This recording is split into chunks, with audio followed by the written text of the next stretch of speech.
Rain lashed against the fuselage of the P-51 Mustang, its rhythmic drumming barely audible over the stifling silence inside Hangar 7.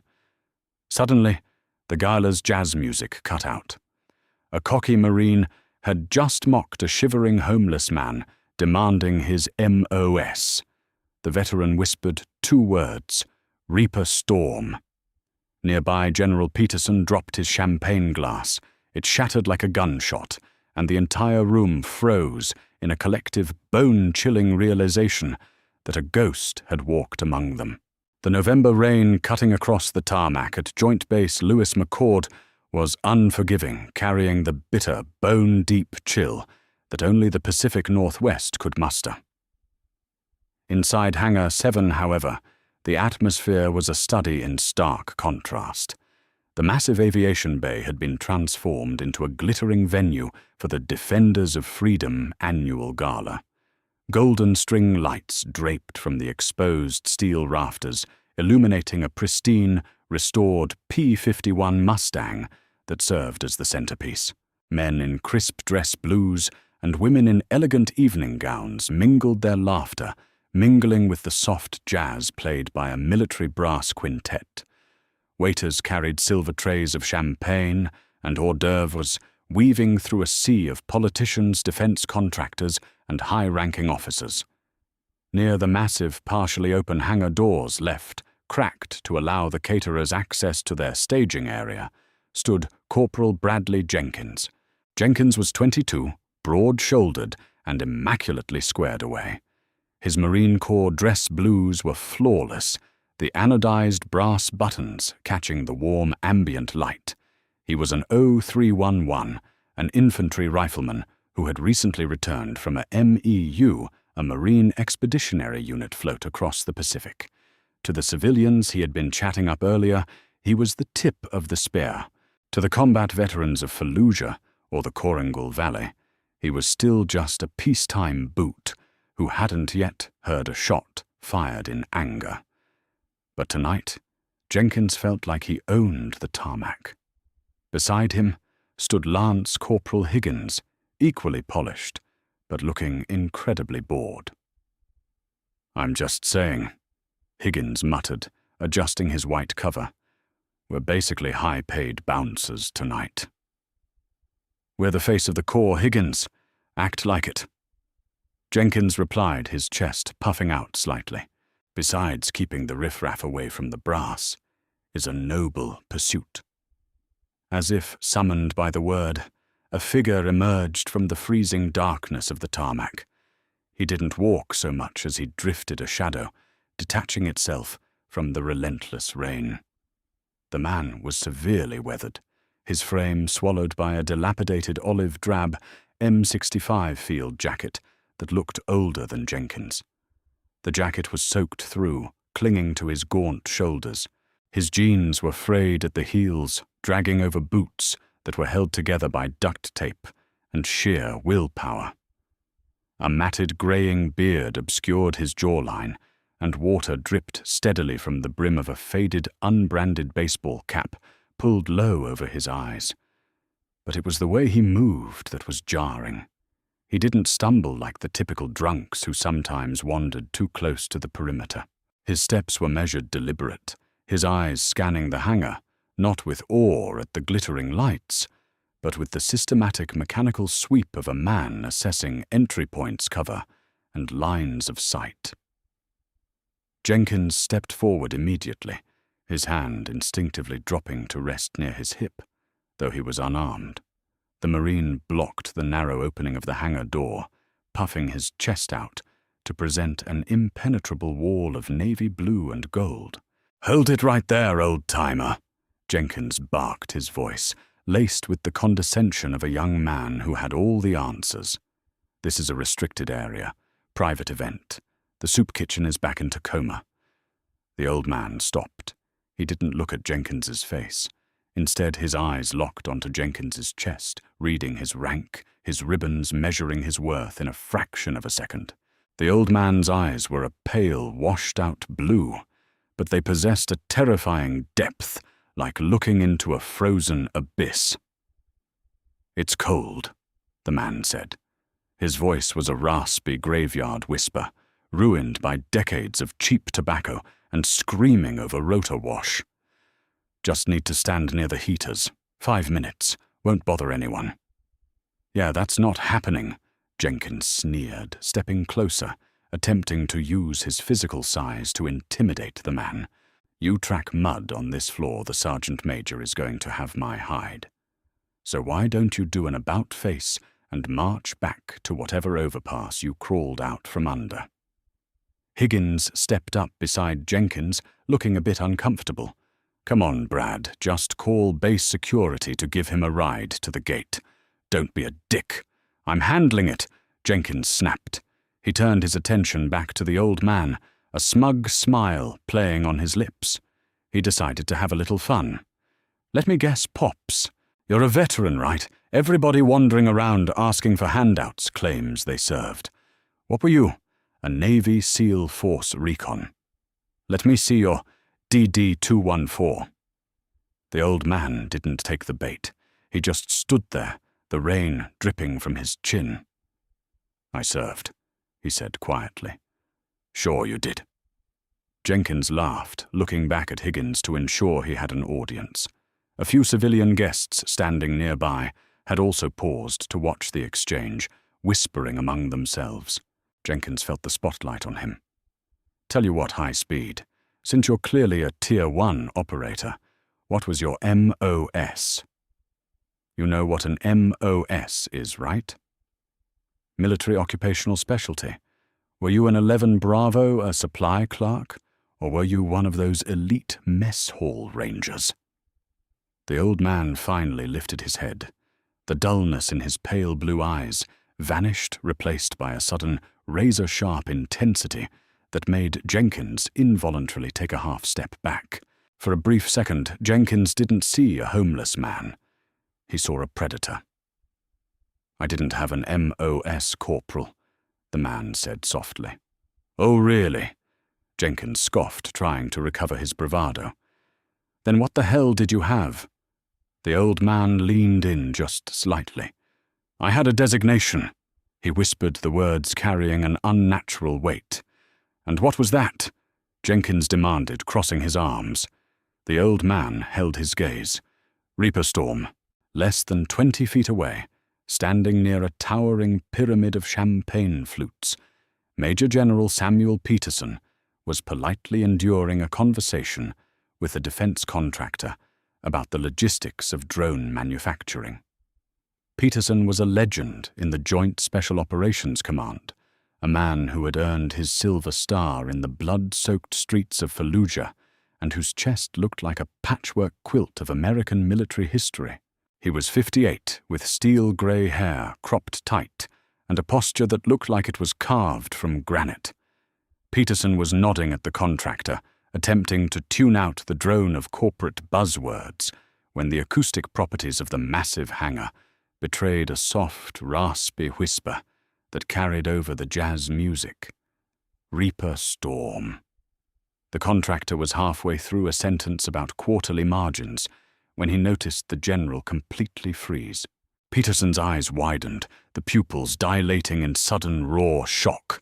All the color drained from his weathered face, leaving him looking like a corpse. "General," the contractor asked, confused. "Are you all right?" Peterson didn't answer. His fingers, which had been gripping the delicate stem of a crystal champagne flute, spasmed. Crack! The glass shattered in his hand. Champagne and tiny shards of crystal rained down onto the polished concrete floor. The sudden sharp noise cut through the ambient chatter of the gala like a gunshot. The brass quintet faltered a trumpet, hitting a sour note before the music sputtered to a complete halt. Heads turned. Conversations died in an instant. The entire hangar fell into a sudden, suffocating silence. Peterson ignored the blood welling on his palm. He pushed past the contractor, his eyes locked onto the front entrance. He marched forward, his heavy dress shoes clicking ominously against the concrete. The crowd instinctively parted for him, sensing the sudden, terrifying shift in the two-star general's demeanor. At the door, Jenkins had just opened his mouth to deliver another mocking punchline. "Reaper Storm. What is that, some video game? Corporal." The voice boomed across the hangar, carrying the unmistakable thunderous authority of a man accustomed to ordering airstrikes. Jenkins whipped around his face, draining of color, as he saw Major General Peterson bearing down on him. Jenkins snapped to attention so fast he nearly threw his own back out, his hand flying to his brow in a rigid salute. Higgins followed suit, trembling slightly. "General Peterson, sir." Jenkins barked, his voice cracking. This civilian was trespassing, sir. I was just escorting him off the premises." "Shut your mouth, Corporal." Peterson hissed, his voice dangerously low. "Drop your hand and step out of my way before I have you thrown in the brig for the rest of your natural life." Jenkins lowered his trembling hand, his eyes wide with confusion and terror, and scrambled backward, giving the general a wide berth. Two military police officers who had started jogging over when the glass broke slowed to a halt a few feet away, unsure of what to do. Peterson stopped 3 feet from the homeless man. For a long, agonizing moment, neither man spoke. The only sound in the massive hangar was the relentless drumming of the rain against the metal roof. Peterson looked at the ragged, dripping figure. He looked at the duct-taped boots, the filthy M65 jacket, and finally the pale blue eyes hidden beneath the shadow of the baseball cap. Peterson's chest heaved. A single tear broke loose and tracked down the deep wrinkles of his cheek, a sight that sent a shock-wave of disbelief through the assembled officers and guests. They said the valley was glassed. Peterson whispered, his voice cracking with an emotion that no one in the room had ever heard from the hardened commander. They told us no one walked out of Sector 4. They showed us the satellite thermals. There was nothing left. The old man offered a faint, humorless smile. It was a terrifying expression. "Some of us crawled, Sam." A collective gasp rippled through the nearest bystanders. To address a 2-star general by his first name in a public military setting was unthinkable. Jenkins felt his knees go weak. "Who the hell is this guy?" he thought, frantically. "Who?" Peterson swallowed hard, ignoring the blood dripping from his hand onto the floor. "Who else made it out?" "Just me," the man said. "Just the ghost." Peterson turned his head, slightly glaring over his shoulder at the MPs. "Secure the doors. Clear this immediate sector. Anyone who comes within 50 feet of this conversation loses their career." "Do you understand me?" "Yes, General."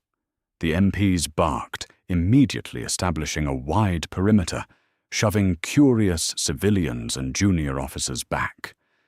Jenkins found himself trapped inside the bubble, too terrified to move, realizing he had just stepped on a landmine of immense proportions. Peterson turned back to the old man. "William, my God, it's been 22 years. We built a memorial for you at Fort Bragg. We thought JSOC buried you in the Hindu Kush." "They tried," William replied softly. "But you know how hard it is to kill a man who doesn't exist on paper."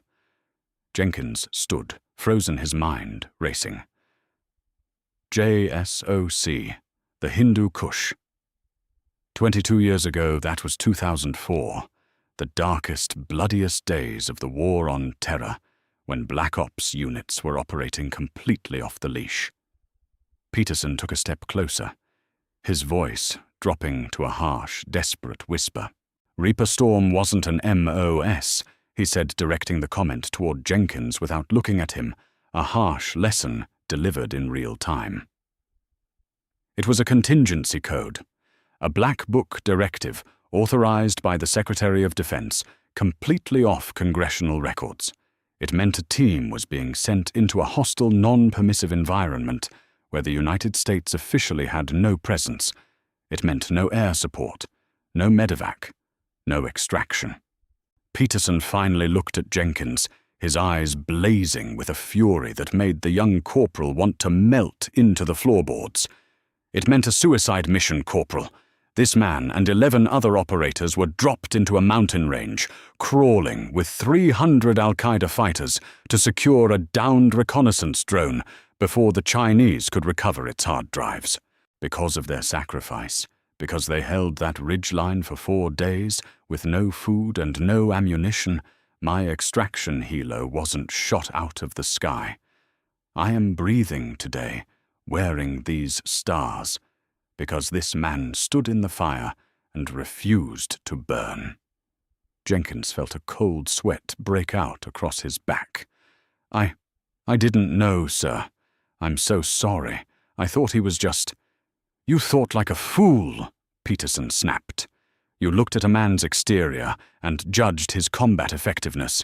You wear the uniform, Jenkins, but you don't know a damn thing about the dark. Peterson turned back to William, his anger softening into profound sorrow. Why didn't you come back, Will? Why let the world think you were dead? Why are you living like this? William reached into the breast pocket of his ruined jacket. The sudden movement made the MPs twitch, but Peterson raised a hand, stopping them.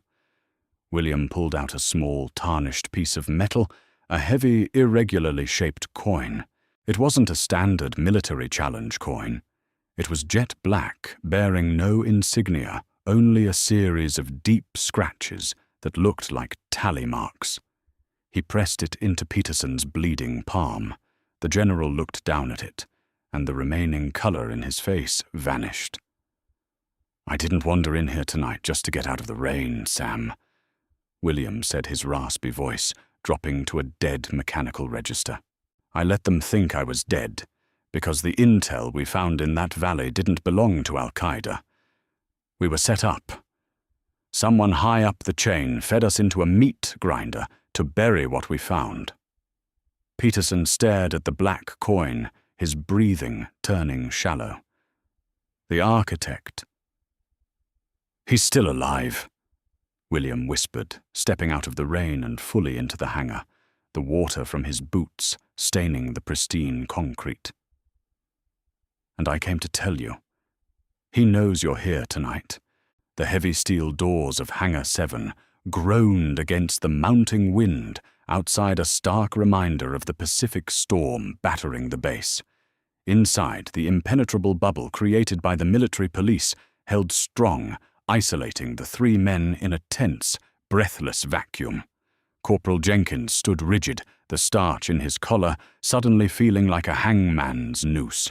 He watched Major General Peterson, a man whose reputation was carved in the bedrock of modern military history, tremble at the sight of a piece of scratched black metal. The architect. Peterson repeated the words, tasting like ash in his mouth. William, that's impossible. We scoured the earth. JSOC tore apart every covert cell from Kandahar to Yemen, looking for the leak that compromised Sector 4. The investigation concluded it was a localized signal intercept, a tragic operational failure. William's pale blue eyes hardened, the exhaustion of 2 decades on the run, momentarily vanishing, replaced by the lethal clarity of an apex predator. It wasn't an intercept, Sam. It was a localized detonation. The coordinates they gave us for the drone crash site were a kill box. Someone sold the payload's telemetry data to a third party, and they needed Reaper Storm wiped off the map to cover the transaction. They needed ghosts to take the fall.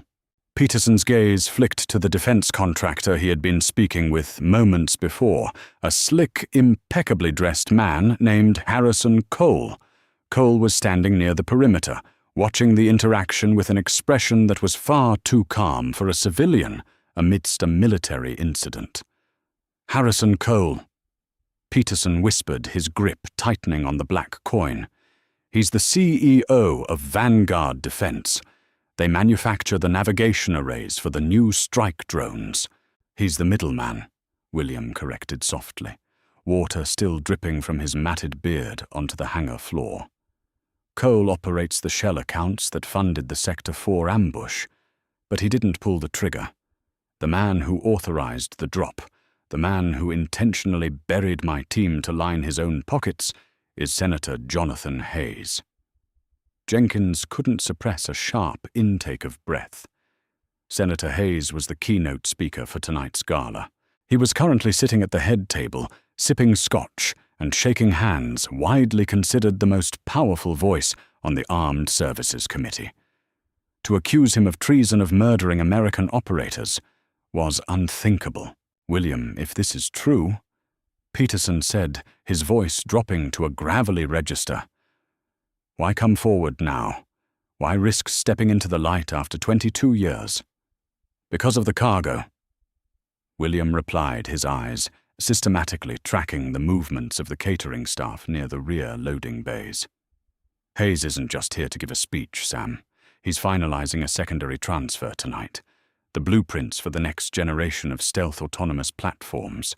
He's handing them off to foreign assets right under your nose, disguised as a charity event. And Cole is coordinating the extraction." Peterson's combat instincts, honed over 30 years of warfare, snapped into focus. The shock faded, replaced by cold tactical calculation. "Where is the handoff?" "The catering trucks," William stated evenly. "The ones parked just outside the loading bay. They aren't hauling warm food, General. They brought a heavily armed private security element. Mercenaries. Ex-Spetsnaz mostly. They are supposed to stage an incident here tonight, a localized terror attack, a bombing. Enough chaos to lock down the base, giving Hayes and Cole the perfect cover to slip away with the drives while the military scrambles to respond."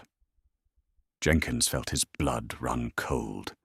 He looked past the military police scanning the hangar.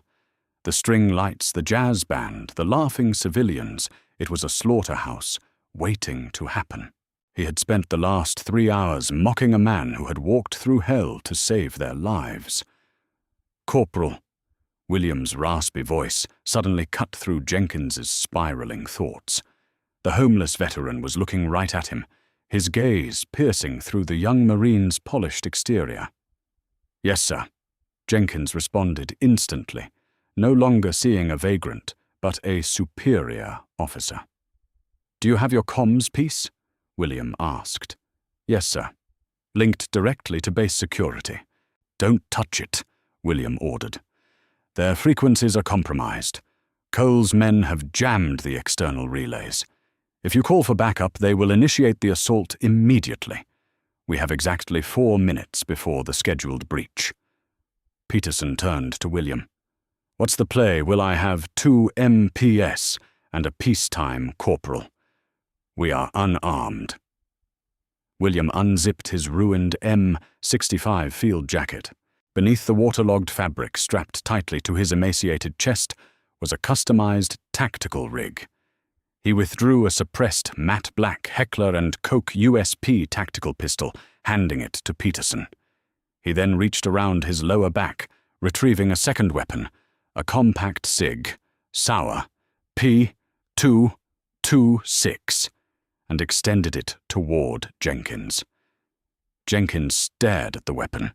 His training on the range suddenly felt woefully inadequate. "Take it, Corporal," William commanded. "You wanted to guard the perimeter. Tonight you guard the perimeter. If a man comes through that loading bay, not wearing a US uniform, you put him down. Can you do that?" Jenkins swallowed his fear, his hand reaching out to grip the cold-textured grip of the SIG. He racked the slide, chambering around. "Yes, sir." "Good," William whispered. He pulled a serrated combat knife from his boot, the blade catching the dim light. "Sam, secure the senator. Jenkins, lock down the civilians. I'll handle the ghosts." At precisely 2100 hours, the golden string lights illuminating Hangar 7 flickered and died.